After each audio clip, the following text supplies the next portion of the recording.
Cette émission est présentée par Harley-Davidson Prémont.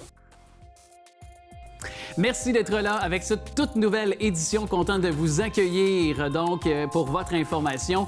Très large menu encore une fois avec l'arrivée d'ailleurs de la belle saison, le printemps, la lumière, les vaccins, vraiment beaucoup d'espoir pour ces prochaines semaines. Puis je suis très content de vous justement vous informer notamment sur une nouvelle série télé avec le passage de Nicolas Vincent Poirier sur notre plateau. Très intrigante cette série. Peggy Bellan viendra nous donner des conseils pour bien s'alimenter un an après la pandémie. On a peut-être pris certains mauvais plis. Également, Julie Bickerstaff, elle qui est de l'info Proche Aidant. Parlant de mauvais plis, je vous parlais de nutrition. Il faut aussi se remettre en forme avec la nouvelle saison du printemps. Isabelle Dominique-Croux, notre experte fitness de 2 temps, 3 mouvements, sera là pour nous donner quelques conseils à ce sujet. Molly Champagne, elle qui est de la Chambre de commerce, là, Thérèse de Blainville, viendra nous parler d'une belle initiative de toutes les entreprises qui sont parmi des chambres de commerce au Québec avec cette pandémie. Et on aura l'occasion de découvrir Martin Théberge, qui est un auteur, compositeur, interprète, oui, mais qui reprend également l'œuvre d'un grand du Québec, disparu depuis le début des années 2000, M. Sylvain, donc, Lelièvre. Et finalement, et soyez captifs, attentifs à cette histoire inspirante, Madame, donc, Nicole Fortin, greffée du cœur, viendra nous parler de son histoire. Je vous souhaite une très belle émission.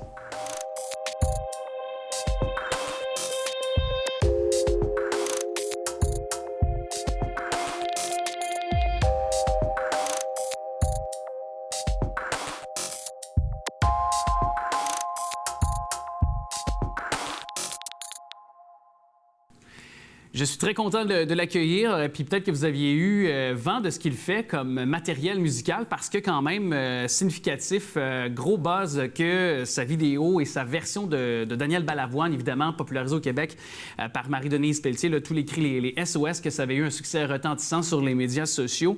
Avec le clip, c'est Martin Théberge, mais qui revient par contre avec des chansons d'un autre grand de la chanson francophone, Sylvain Lelièvre. Et je suis content aussi parce qu'on le ramène un peu pour cet auteur-compositeur-interprète qui est décédé quand même depuis déjà le début des années 2000. Alors, je pense que ça le remet de belle façon, puis de revue aussi aussi, je trouve, d'une façon moderne, son matériel. Tout de suite, on l'accueille donc, Martin Théberge qui est avec nous. Salut, Martin! Allô, comment ça va? Ça va très, très bien. Merci d'être avec nous. Puis je suis content. Toi qui offres l'album Martin Théberge chante le lièvre, depuis le 8 mars, c'est disponible. Pourquoi l'œuvre de Le Lièvre et comment c'est débarqué dans ta vie? En fait, c'est vraiment dès le début des années 2000, quand j'ai commencé à travailler chez Lucille Dumont, le répertoire d'une grande de Lucille Dumont, qui nous présentait toujours le répertoire de plusieurs grands artistes, auteurs, compositeurs, interprètes. Et puis, tu sais, quand on arrivait chez Lucille Dumont, on voulait tous un peu chanter du Céline Dion, on voulait tous préparer des trucs de Jean-Pierre Ferland, puis elle m'est arrivée avec des choses complètement nouvelles, dans mon cas à moi, qui était le vieux matériel de Sylvain, qui avait aussi été un pianiste chez Lucille. Donc j'ai commencé à jouer là-dedans avec Toi l'ami, l'invité, Qui sera, et puis avec le temps, j'ai vraiment découvert un auteur, compositeur, interprète de chez nous que je m'amuse à appeler le Brel d'ici, parce que les textes sont vraiment forts, la musique est wow, donc c'est vraiment quelqu'un qui avait énormément de talent. Venir au monde, une autre fois revoir le jour, mais cette fois naître de ses propres amours, se mettre au monde, couper tous les cordons d'avant pour simplement redevenir son propre enfant. Est-ce que ça t'a permis d'en apprendre aussi davantage sur Monsieur Lelièvre? Parce que, bon, il n'est plus avec nous, je le disais, pour peut-être, tu aurais peut-être pu le rencontrer, évidemment, mais d'avoir peut-être eu le contact avec Danielle Odera, sur lequel, d'ailleurs, sur ton album, tu partages un duo avec elle qui a été une grande amie, une grande complice sur le plan artistique et personnel de ce dernier. Est-ce que tu as pu en apprendre davantage de Sylvain Lelièvre, de te rapprocher encore plus de l'homme et de l'œuvre? Ben, j'en apprends encore parce OK. que la semaine dernière, par exemple, j'étais au téléphone avec Madame Lelièvre, Monique, et puis elle me parlait de trucs, elle me parlait des poèmes, des recueils de poèmes de Sylvain. C'est drôle parce que tu as raison, je suis vraiment le seul qui a pas eu un lien avec Sylvain Lelièvre parce que mon pianiste, Benoît Sarrazin, mon ami, qui était aussi un ami de Sylvain Lelièvre, Sylvain lui présentait souvent des chansons. Quand il venait d'écrire un truc au piano, il lui disait « Qu'est-ce que tu penses de ça? » Lucille, qui avait vraiment un truc très, très fort avec Sylvain. Ils ont travaillé longtemps ensemble. Donc, oui, j'en apprends encore beaucoup sur lui. Puis je pense que je vais en apprendre encore parce qu'il y a tellement de répertoire de Sylvain Lelièvre qu'on pourrait en faire un deuxième album facilement. Oui. Justement, qu'est-ce qui, toi, d'avoir... parce que là, tu as sélectionné les chansons, évidemment, pour aller sur ton album. Et c'est magistral, l'œuvre. C'est des dizaines et des dizaines de chansons. Il fallait que tu sélectionnes sur plusieurs décennies de carrière. Comment a été la sélection et qu'est-ce qui t'a, disons, fasciné le plus dans les textes, dans la musique de Sylvain Lelièvre? C'est souvent les textes, c'est souvent ce que la chanson va raconter, mais c'est aussi la mélodie derrière. Moi, je m'amuse à dire que je suis un gars qui est peut-être un peu moins jazzé, donc tout ce qui était jazz, je mettais toujours ça un peu côté. Je me disais, j'y reviendrai. Mais il y avait tellement de répertoire que, honnêtement, c'était quand même relativement facile. Mais il y avait aussi la famille Lelièvre. Je leur demandais souvent à eux qu'est-ce qu'ils en pensaient parce qu'on est dans une année de pandémie, on est chacun chez nous. Donc, Benoît Sarrazin me travaillait des trucs au piano. Moi, j'ai un petit micro ici à la maison. Je m'amusais à mettre mes voix là-dessus avant d'aller en studio à Montréal.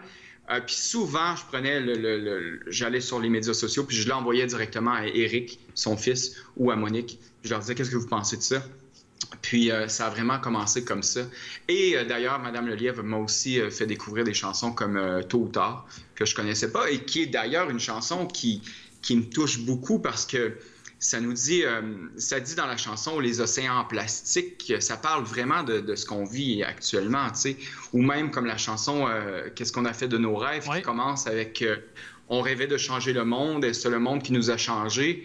Bien, dans la dernière année, le monde, je pense qu'il nous a changé, tu sais. Donc, c'était très actuel. Littéralement, moi, j'ai beaucoup de vraiment...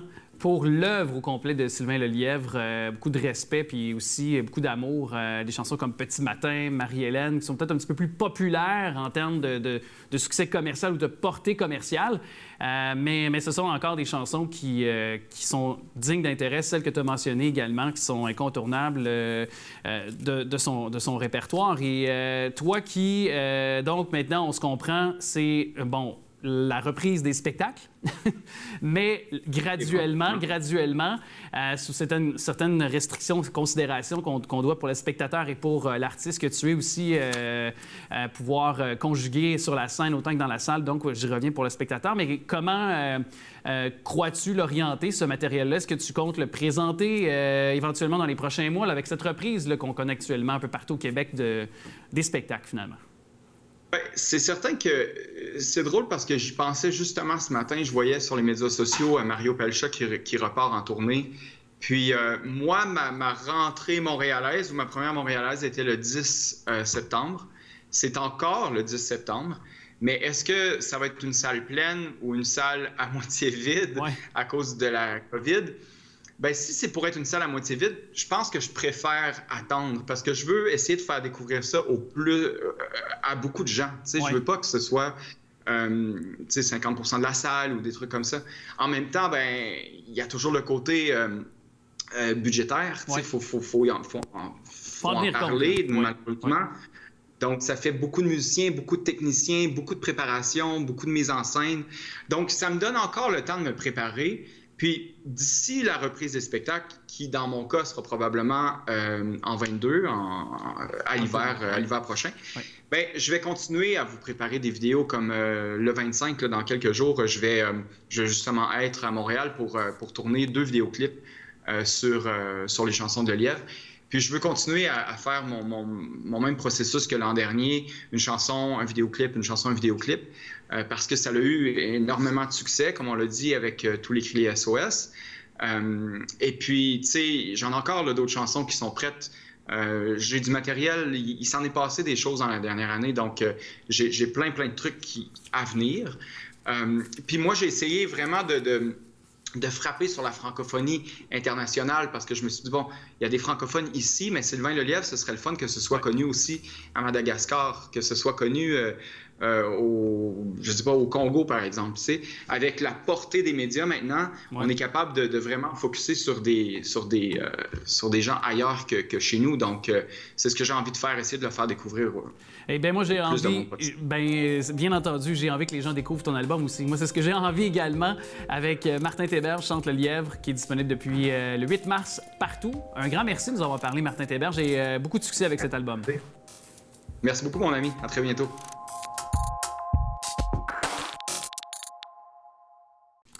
Oui, bien là, avec la poutine, non, OK, la routine, je voulais juste reprendre le jeu de mots de mon caméraman Daniel. Fallait que je le fasse, tu sais. Isabelle Le Micro qui est là pour, évidemment, nous donner toutes les indications pour rester en forme, se remettre en forme peut-être aussi avec l'arrivée de cette nouvelle saison. Notre experte fitness, vous pouvez aussi la suivre sur notre antenne 2 temps 3 mouvements, sur notre site web aussi également pour revoir ses capsules. Salut Isabelle Le Micro.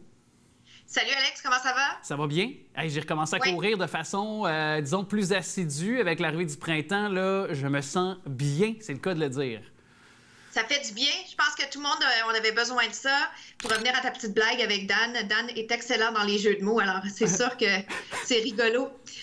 Ouais. C'est rigolo. Non, le printemps, quelle belle période pour justement retrouver un peu son énergie, se questionner sur comment bien partir la saison. Et puis toi, tu es bien parti avec plusieurs entraînements déjà cette semaine. Oui, ben oui, puis en même temps, il y a ce désir, tu sais, on est moins casanier de toute façon. Je pense que même s'il y a des gens qui courent moins que toi et moi, je pense que juste ce désir-là de sortir, on fait juste ouvrir les fenêtres, on sent cet air frais-là qui rentre. Il y a vraiment un désir de sortir à l'extérieur. Fait que déjà, je pense que c'est un incitatif pour aller bouger dehors. Puis qu'est-ce qu'on doit savoir là, pour peut-être bien commencer son entraînement graduellement avec l'arrivée du printemps? Bien, moi, j'invite toujours les gens à revisiter leur objectif, donc un objectif ou plusieurs petits objectifs, parce que des fois, en début d'année, on a mis des trucs sur papier. Si on ne l'a pas fait, belle occasion de le faire, peut-être de prendre quelques instants pour se dire, bon, dans les prochains mois, qu'est-ce que j'aimerais faire? Donc, c'est quand même un élément clé. Savoir pourquoi on fait les choses, ça nous aide à être un petit peu plus sérieux dans notre démarche. J'invite les gens aussi juste à sortir dehors, donc quand l'occasion se présente, de bouger à l'extérieur parce que ça fait du bien, le soleil, on en a besoin. On se sent libre présentement avec cette température magnifique. On dirait que c'est même précoce. On ne veut pas trop croire que c'est déjà la fin de la neige. Alors ça, c'est mes premiers points. Ensuite, toujours avoir un plan B parce que quand effectivement la température nous joue des tours, bien, il faut avoir un plan B. Ça peut être mes capsules, ça peut être les entraînements en ligne. On a parlé de plein d'alternatives. Parce que sinon, ça devient un obstacle. C'est comme, il fait pas beau, j'ai pas pu y aller. Oui, encore. Mais il y a toujours un plan B, il y a toujours une possibilité. Ou encore bien s'habiller, qui sont des éléments auxquels il faut penser, puis regarder un peu la température, pour prévoir. Bien, c'est parce que là, on est entre deux, on s'entend, là. C'est-à-dire que, c'est le fun, on est content le printemps, mais, après la neige, il y a la boîte. Oui, effectivement, il y a la boîte, puis courir, les souliers mouillés, c'est moyen, mais puis c'est tout nouveau. On sait que, bon, peut-être qu'il est trop tôt pour ranger les bottes d'hiver, mais ce qui est bon, c'est qu'il faut profiter de cette belle énergie, ce renouveau-là, avoir envie de changer la routine, avoir envie d'ouvrir les fenêtres, faire du ménage. Du ménage, ça reste une activité quand même active, c'est prenant. Laver des fenêtres, là, c'est pas relaxant. Laver le char. Donc, ça pourrait être, ça peut être joindre l'utile à l'agréable. Une des formules que j'aime toujours, ça peut être amener les enfants au parc, jouer dans la boîte avec eux, avoir beaucoup de plaisir à sauter dans les petites flaques d'eau, mais encore une fois, il faut être bien équipé, il faut être bien, Et chantons ensemble le Laver, Martine Sinclair. Savez-vous savonner? Oui, c'est vrai! Elle a sorti une version en plus. Oui, c'est ça. Non, mais je suis un peu, évidemment, pas très sérieux, mais je te pose cette question-là parce que quand il arrive le changement de saison, il peut y avoir une journée, il fait froid, une journée, il fait très chaud. On l'a vu au cours des derniers jours, des 13 degrés, des 15 degrés même sur le territoire lavallois. Donc, comment savoir, repérer, tu me diras, on sort dehors, puis on fait... Puis on check le vent de quel bord qui va. Non, mais de façon plus concrète, pour avoir une bonne ventilation dans nos vêtements, porter le linge adéquat pour pas attraper une grippe, par exemple. Donc, comment bien repérer, comment bien s'habiller finalement?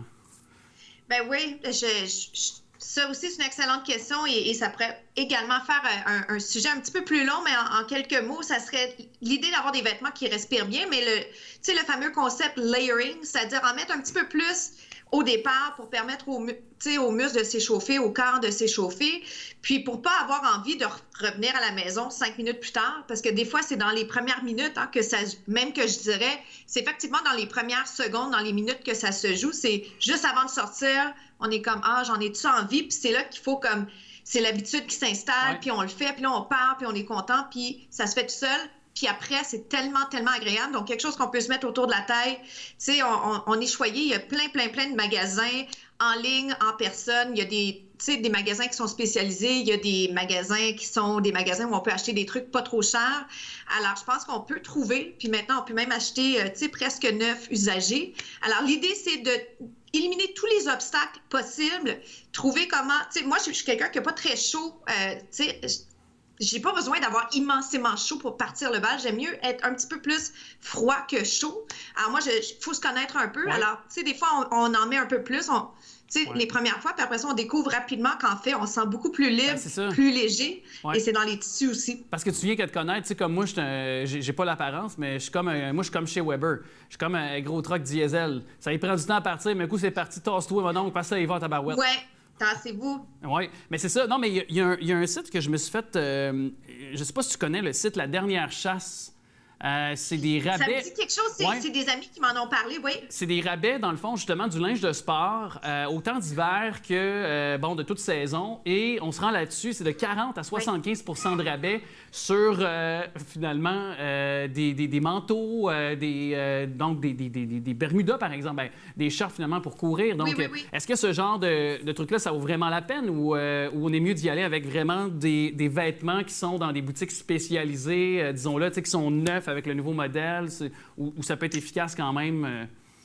Moi, je pense que ça peut être efficace. Le problème avec cette plateforme-là ou ce site-là, en fait, c'est les grandeurs. Puis je pense que si j'ai bien compris, il n'y a pas d'échange. Tu sais, les échanges, c'est plus compliqué, les retours. Et à ce moment-là, c'est les grandeurs qui sont fatigantes. Tu sais, une paire de chaussures, par exemple, une demi-pointure plus grande, moi, personnellement, j'aime pas ça. Tu sais, je pense que ça va faire la job. Je les mets 2-3 fois, puis là, c'est juste pas assez ce que j'ai besoin. En même temps, ça dépend aussi de nos moyens, de notre budget. Et je te dirais, tu sais, on en a déjà parlé, mais ça dépend aussi du niveau. Parce que quand on commence, on n'a pas les mêmes besoins que plus tard. Tu sais, pour une paire de chaussures de course, toi, ce que tu investis, c'est beaucoup... Tu sais, c'est très différent. C'est beaucoup plus cher que quelqu'un qui va commencer. Ouais.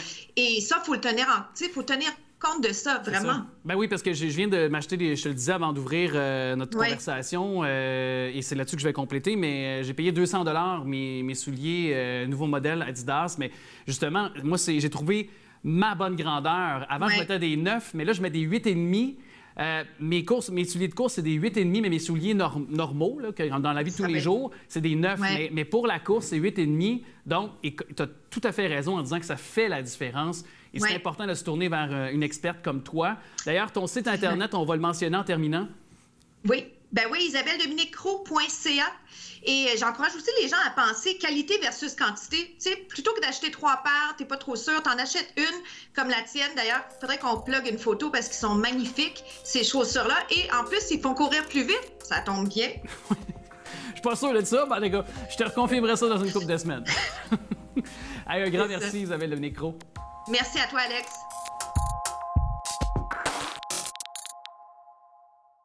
La semaine nationale du don d'organes et de tissus, donc ça se déroule du 18 au 24 avril prochain, important en amont d'en faire, donc la promotion, la sensibilisation, puis elle est là justement pour nous en parler, elle-même greffée, justement à quel point ça a eu une incidence si vous avez signé votre carte de don d'organes. Donc Mme Nicole Fortin qui est avec nous. Bonjour. Merci d'être avec nous. Tout d'abord, pouvez-vous nous raconter votre histoire à vous particulièrement? Mais en fait... Avant ma greffe, j'étais Madame Tout-le-Monde. J'étais active normalement, je faisais une bonne alimentation, tout, mais en fait.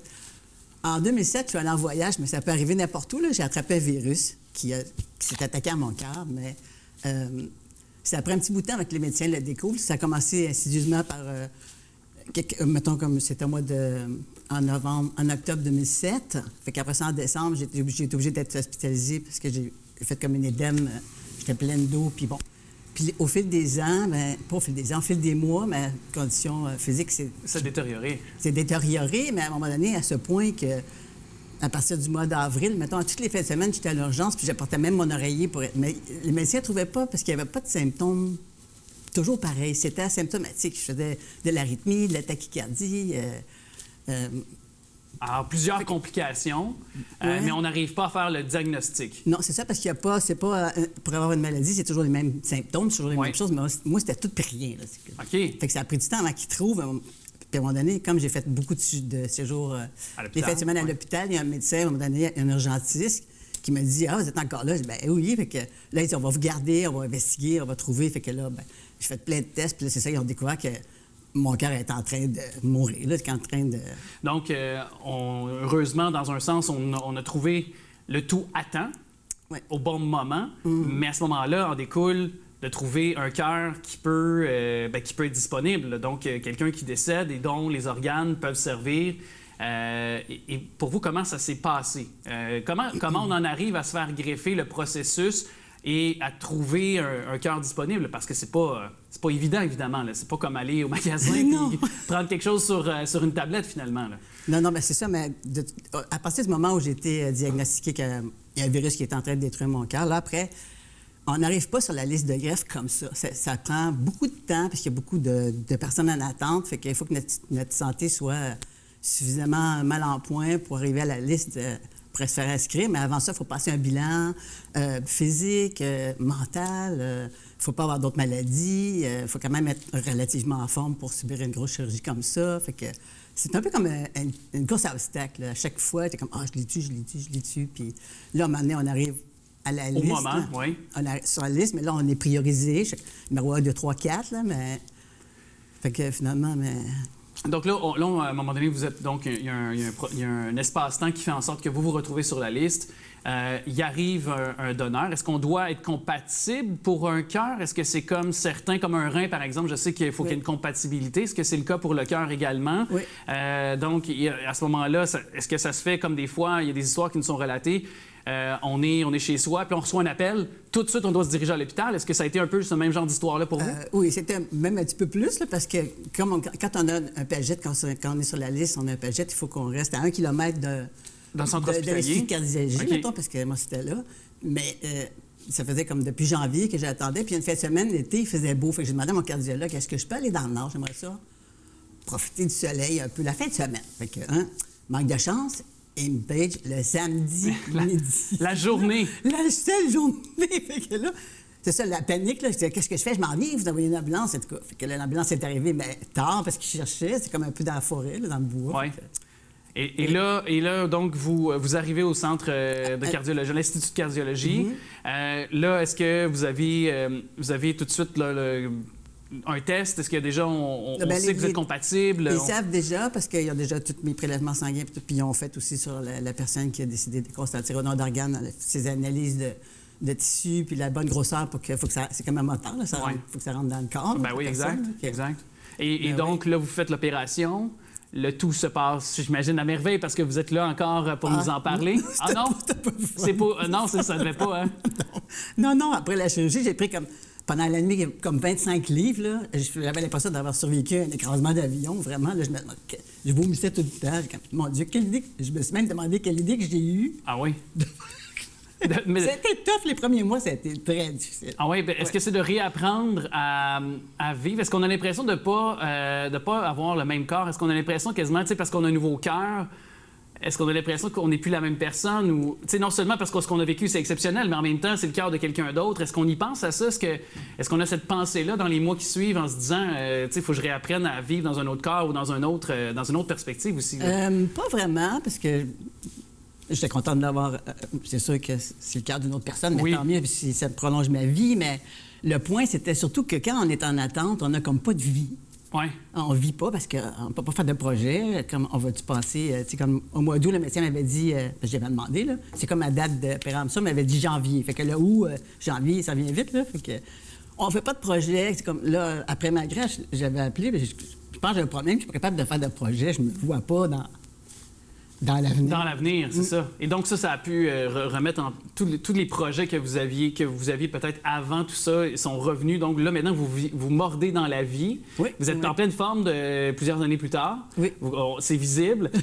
Et vous êtes évidemment, bien placé pour nous parler de cette semaine dont je faisais référence du 18 au 24 avril, Semaine nationale du don d'organes et de tissus. Est-ce qu'en période pandémique, ça a été...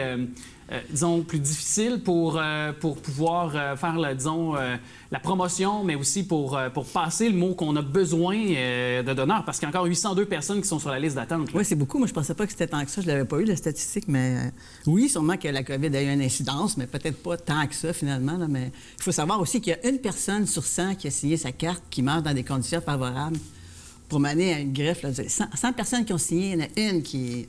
C'est quand même pas beaucoup. Non, c'est ça. Et je pense qu'on peut sauver jusqu'à 7 ou 8 vies, si ma mémoire est bonne, avec, mettons, quelqu'un qui décède, dont les organes sont dans un délai rapide pris et qui a signé donc sa carte de don d'organes. Et quel message auriez-vous en terminant pour ceux qui n'ont pas encore signé leur carte de don d'organes ou qui n'ont pas encore couché sur un testament? Quel message vous auriez en une minute à leur donner? Non, moi, je dirais... excusez, un petit moton. Ben, c'est correct. Prenez votre temps.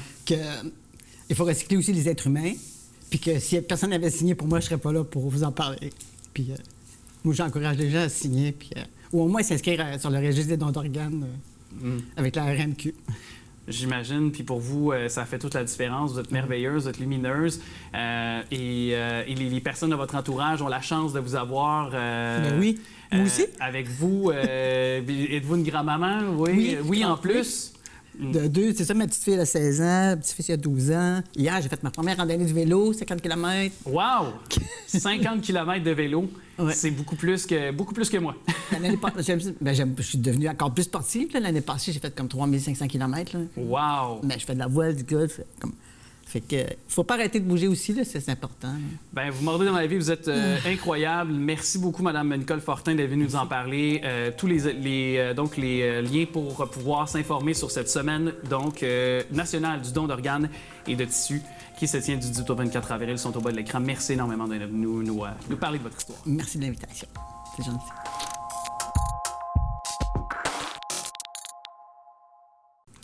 Le mois de mars qui est encore bien présent et qui nous rappelle que malgré la cabane à sucre qui a fait son apparition, on doit ne pas perdre de vue que c'est le mois de la nutrition et de bien manger, bien s'alimenter, surtout après un an presque jour pour jour. Là, on a traversé tout récemment tout ça là, de cette pandémie, de ces confinements.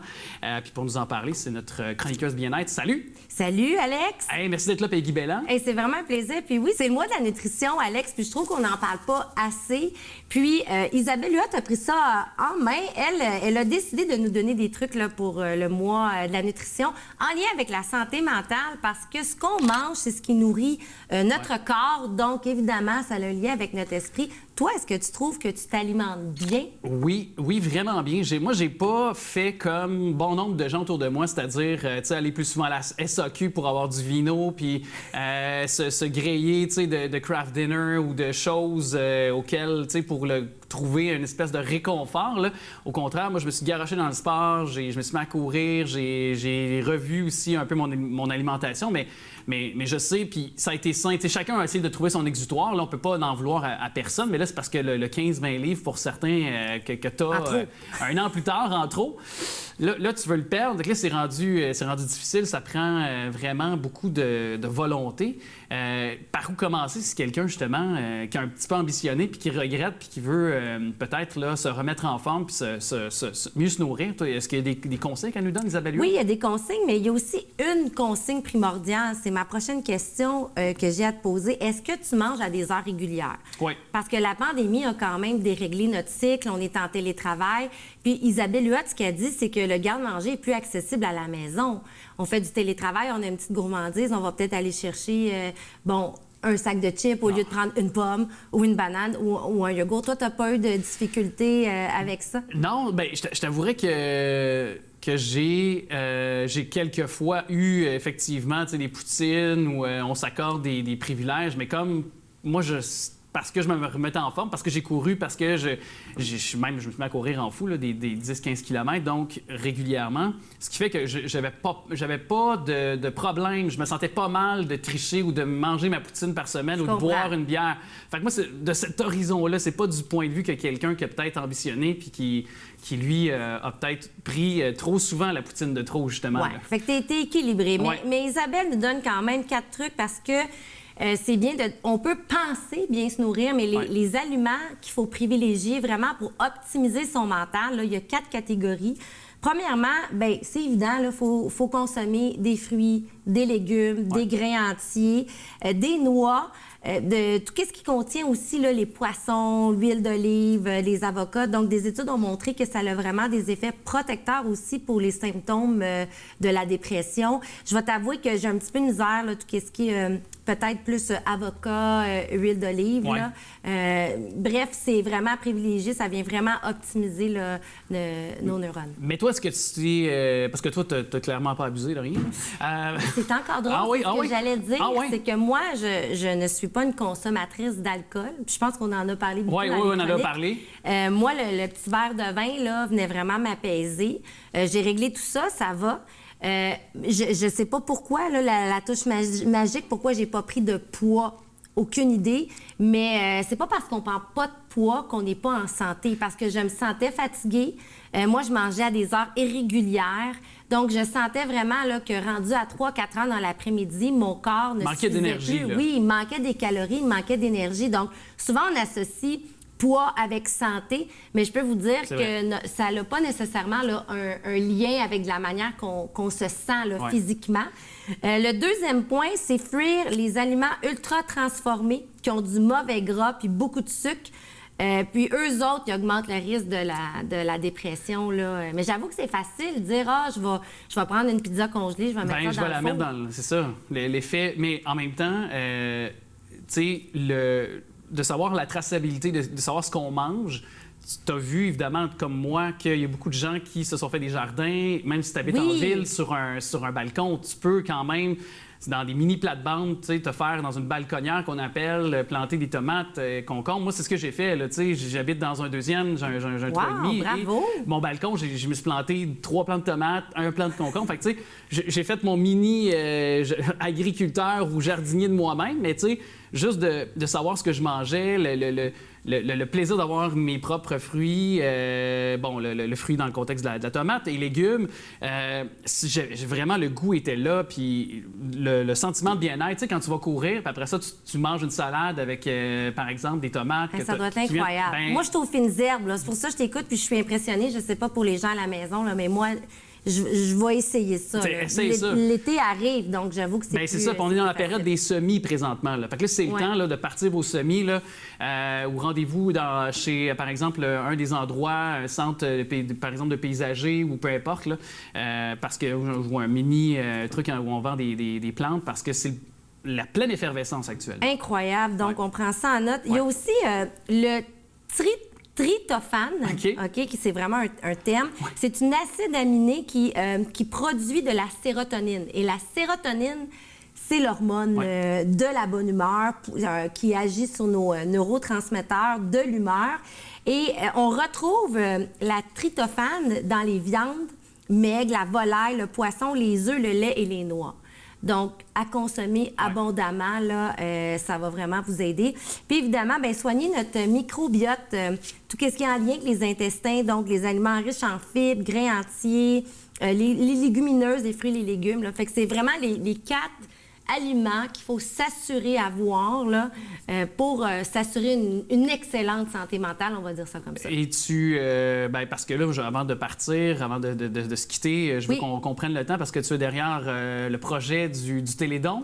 Bien oui. Je veux qu'on prenne le temps d'en parler parce que ici, TVRL est impliqué. À la toi, production. Tu es quand même, je pense que c'est pas ta première édition non plus. C'est la 8e édition du Télédon. Le Télédon, c'est vraiment un spectacle télévisé.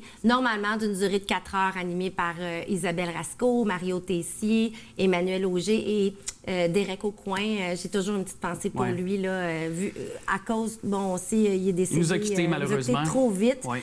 Puis le Télédon se veut vraiment une production locale. Ça veut dire que c'est vraiment enregistré localement et c'est pour des causes locales. Donc, je suis très heureuse de pouvoir ramener le Télédon pour une 8e année. Et cette année, on a Jocelyne Cazin, Mario Tessier, on va avoir Daphné Auger, Stéphane Ducharme. Bref, on a vraiment une belle gamme là, d'animation, d'animateurs. Et c'est pour au profit du CAVAC et À cœur d'homme. C'est la première fois dans l'histoire, Alex, que les hommes et les femmes se réunissent ensemble pour contrer la violence conjugale. Et je suis vraiment contente. C'est le 23 avril prochain. Puis je suis vraiment contente aussi que la télé ici là, fasse partie de la production. Bien, bravo pour cette implication-là, surtout avec les cas de féminicide de ces derniers mois. Je pense que ça va permettre d'ouvrir le dialogue puis de pouvoir peut-être justement aider ces deux causes-là. Et puis, donc, on surveille le Télédon et également, lien au bas de l'écran, mais c'est isabellehuot.ca pour revenir sur ce qu'on s'est parlé au cours des dernières minutes. Un grand merci, Peggy Belland, d'être venue nous Ça fait plaisir. Prends parler. soin de toi et de ta nutrition. Oui, ça, c'est une évidence. On prend toujours soin de nous. Merci.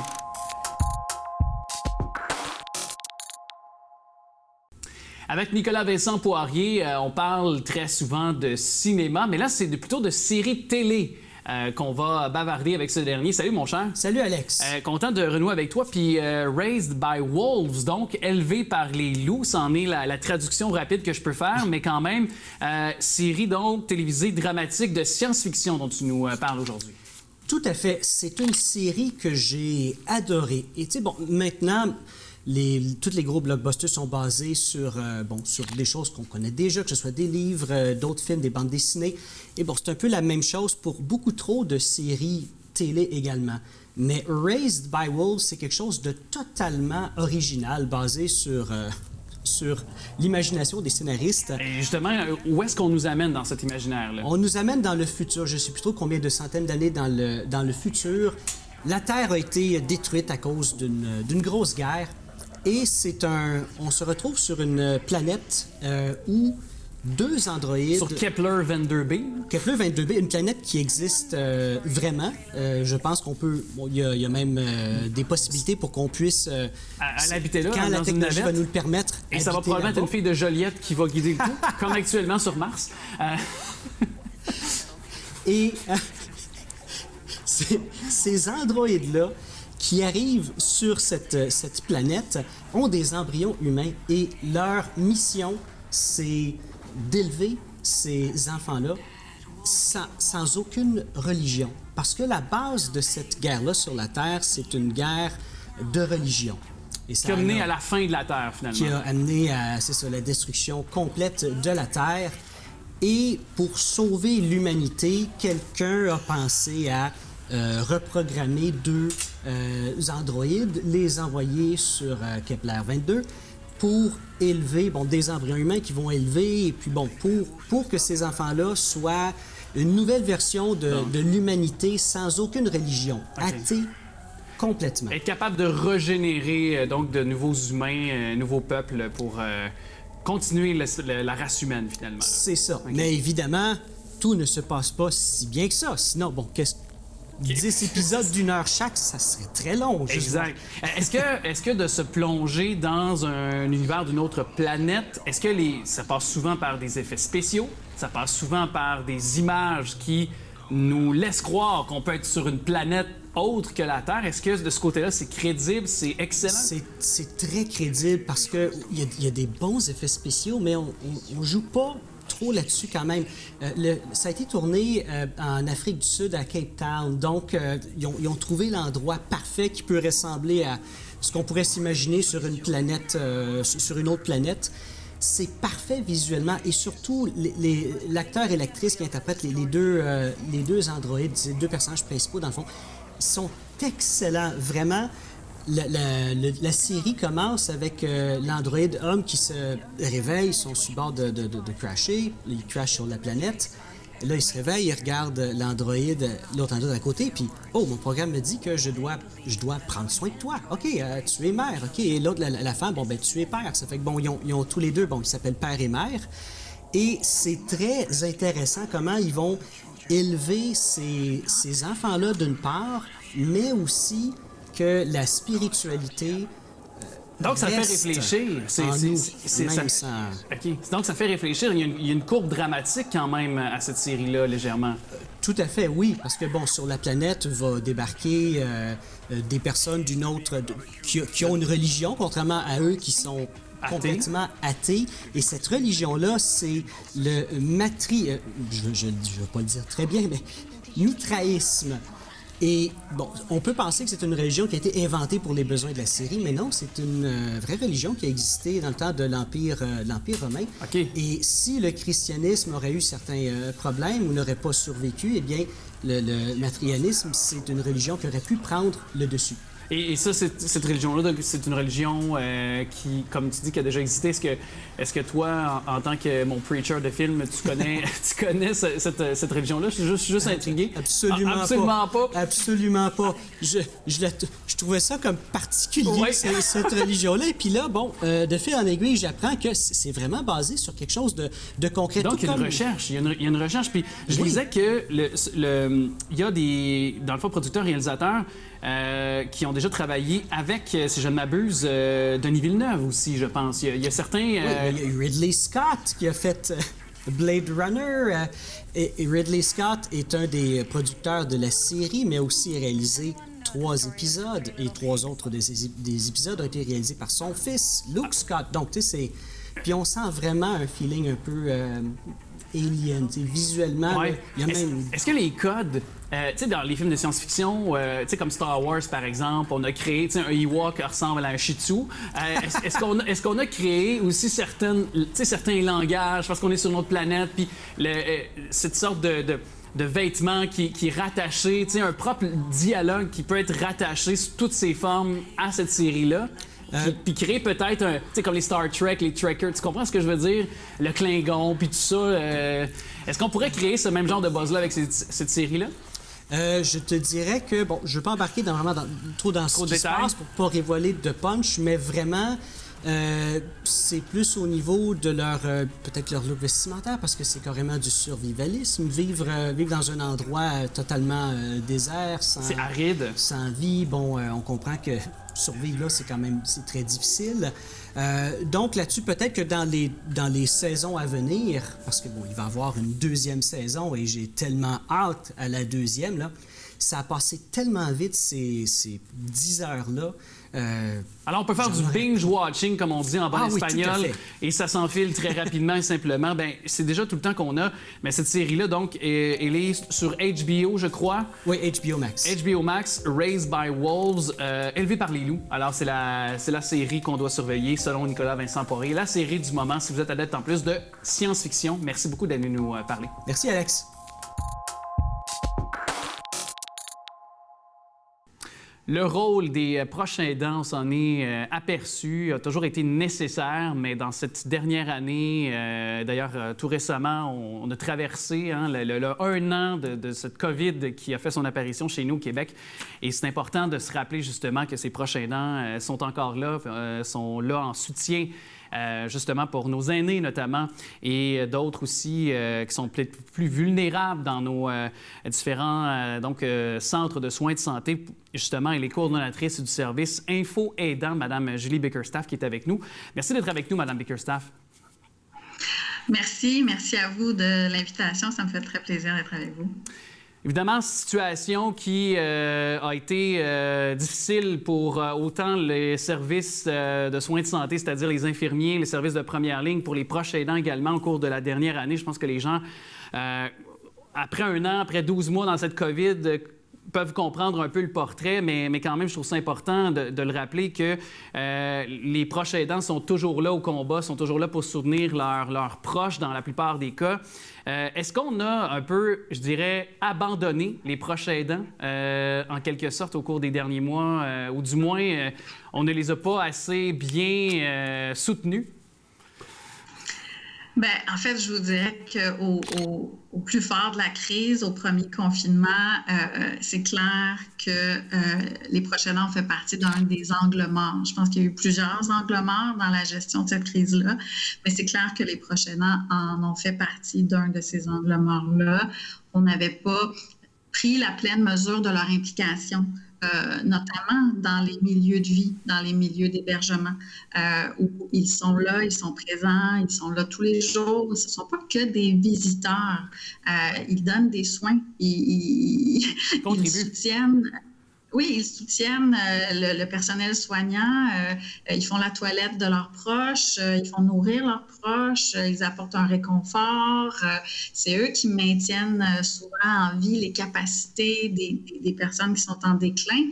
Donc, de leur couper du jour au lendemain l'accès au milieu d'hébergement, au milieu de vie où sont les personnes aînées, ça a eu un impact majeur et sur les personnes hébergés, qui ont décliné, qui se sont retrouvés sans soutien, qui se sont retrouvés dans des conditions horribles, épouvantables, mais aussi ça a eu un impact direct sur les proches aidants à qui on empêchait de rendre les soins, de prendre soin de leurs proches, de leurs personnes aimées.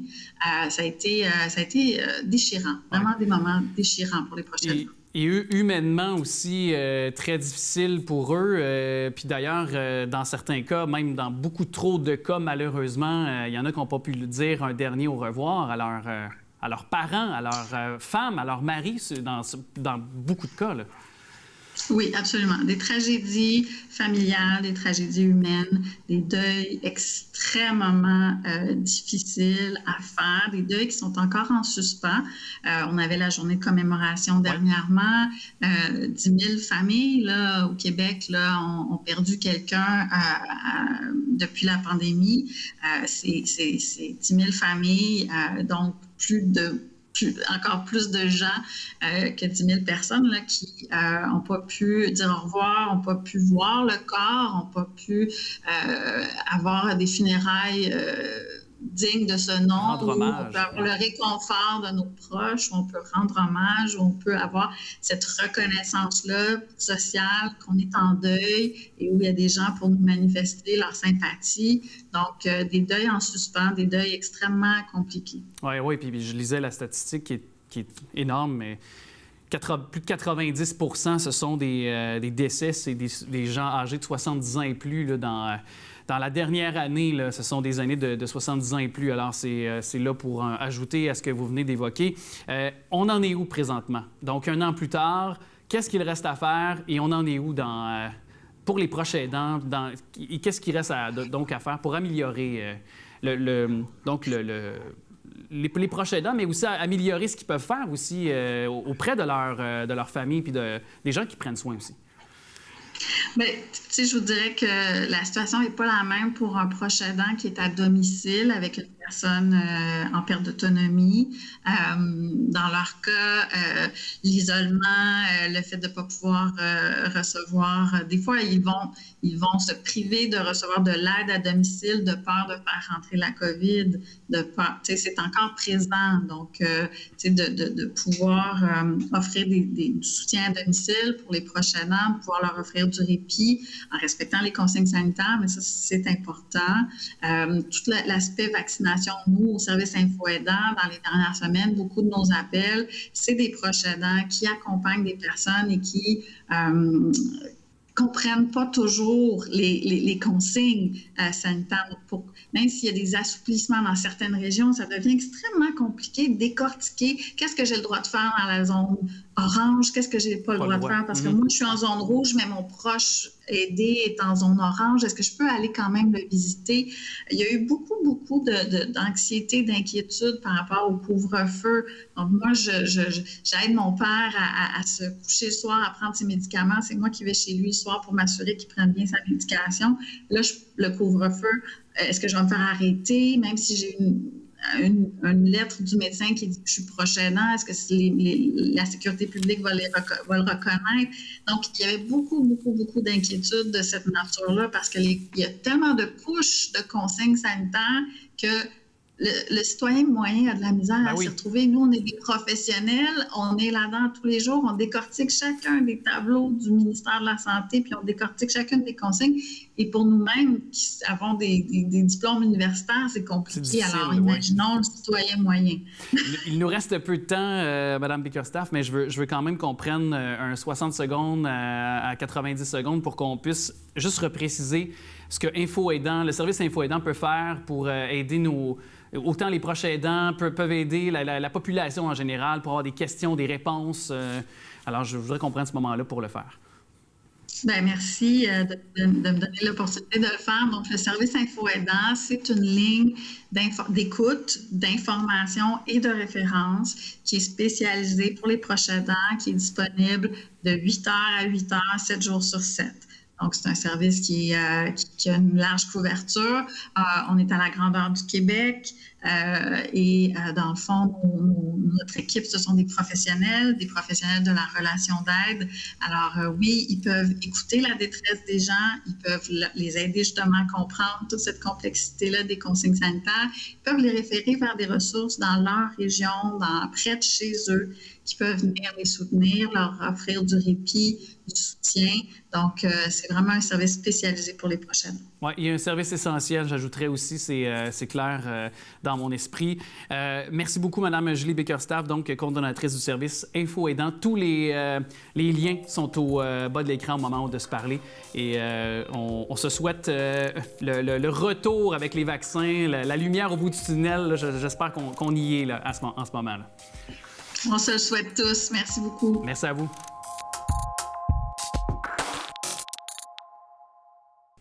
Superbe initiative qui a été portée ces derniers jours là, par la Fédération des chambres de commerce du Québec. On en parle tout de suite avec Molly Champagne, qui est conseillère communication justement de la Chambre de commerce et d'industrie Thérèse de Blainville, qui fait partie de ce mouvement-là, de cette campagne de vaccination en entreprise.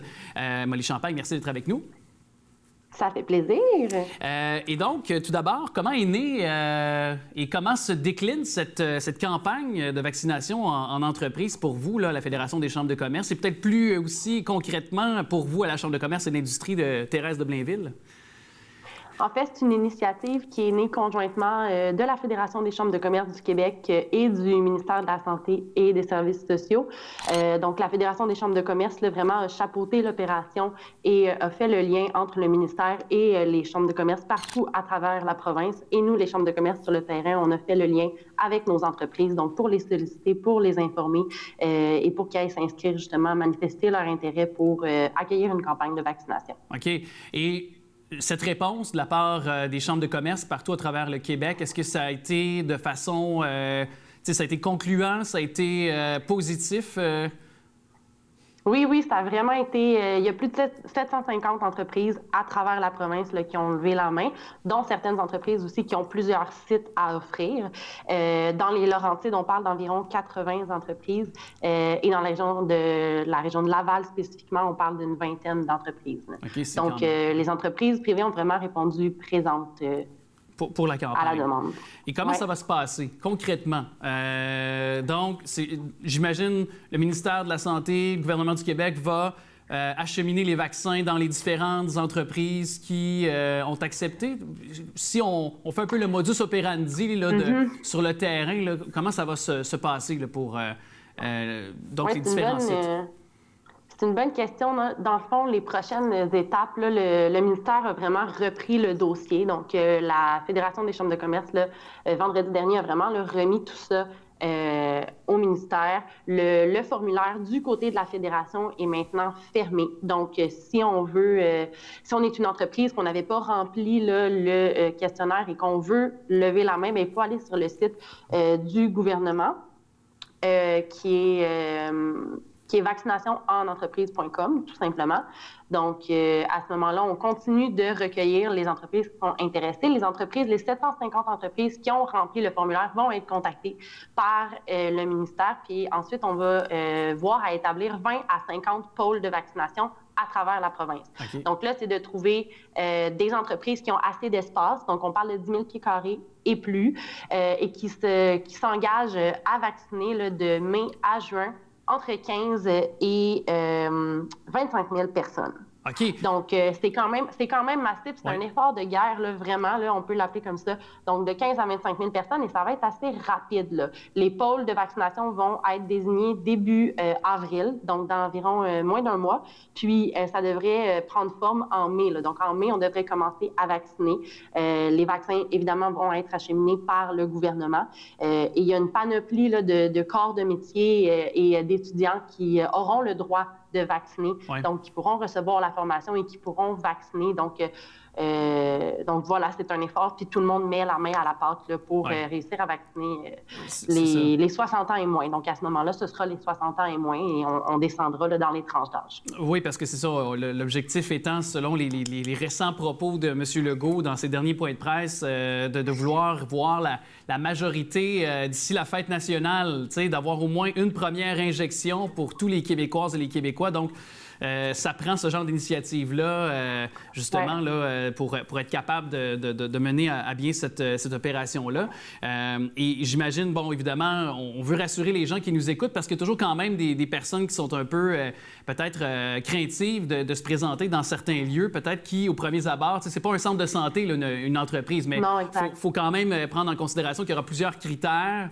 Et la santé publique va y être avec le ministère de la Santé, j'imagine, pour tout régenter ça, puis s'assurer que ce soit un lieu qui est sécuritaire puis qui va respecter les règles de la santé publique, là. Oui, exactement. Le ministère continue de chapeauter le tout. Oui. Et j'ai le goût de me tourner parce qu'on est en attente, donc on verra bientôt ces opérations-là. Bravo pour l'initiative d'ailleurs, mais j'ai quand même le goût de me tourner vers le côté des affaires, hein, le secteur économique qui, pour vous, en tout cas, chez vous, évidemment, avec de nombreuses entreprises qui sont affiliées avec vous à la Chambre de commerce et d'industrie Thérèse de Blainville. Vos membres, les entreprises membres chez vous, comment ça se passe? Est-ce que beaucoup ont fermé? Est-ce que la reprise est graduelle, elle est positive chez vous? Il y a eu des fermetures, certes, oui, là, c'est certain. Le plus difficile en ce moment, je pense que c'est beaucoup au niveau des restaurateurs qui, eux, demeurent fermés là, malgré les investissements qu'ils ont faits, malgré les efforts qu'ils ont faits pour se conformer. Fait que c'est sûr que ça, c'est difficile, mais on sent beaucoup de résilience et d'optimisme parmi les entrepreneurs de la région, puis on sent que la reprise va être belle. Oui. Bien, c'est ce qu'on se souhaite avec la belle saison qui s'en vient, les vaccins également qui sont là. Justement, on en parlait tout juste dans les dernières secondes, mais est-ce que vous croyez chez vos membres, parce que je pense que vous avez plus de 1000 entreprises, je pense, qui sont chez vous, là, donc du côté de la Chambre de commerce et d'industrie Thérèse de Blainville. Donc, beaucoup d'entreprises qui peut-être étaient de bureaux. Alors, est-ce que le télétravail...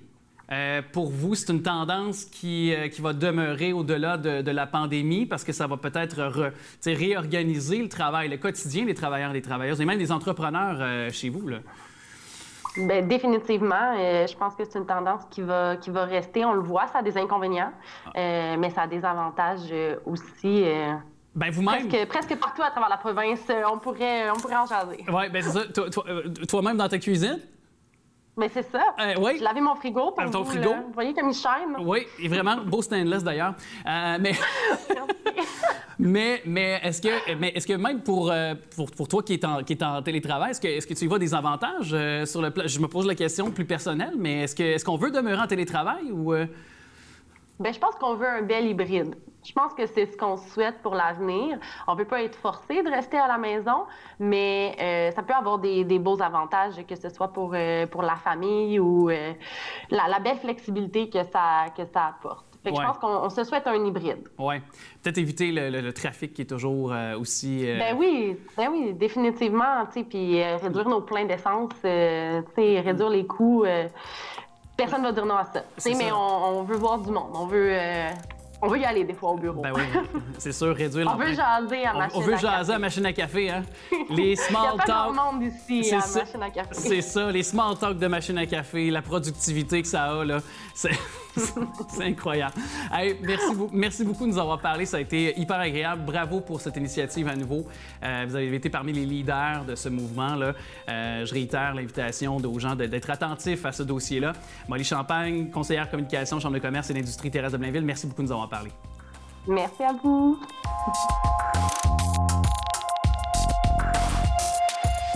Je vous remercie d'avoir été là. Vous pouvez nous suivre sur le tvrl.ca, notre page Facebook. Vous avez des sujets auxquels vous aimeriez qu'on traite, qu'on s'attarde. Avec grand plaisir, on aime vous lire, on aime recevoir vos commentaires. Je remercie à la recherche Manon, Daniel et Daniel, qui sont les deux caméramans de cette émission pour votre information. Alain également à la réalisation. N'oubliez pas, 9h30 tous les dimanches, notre bingo TV Laval, 2 500 $ pour la carte pleine. C'est 3 500 $ en lot à gagner. Je vous souhaite une très belle journée. On se dit à très bientôt.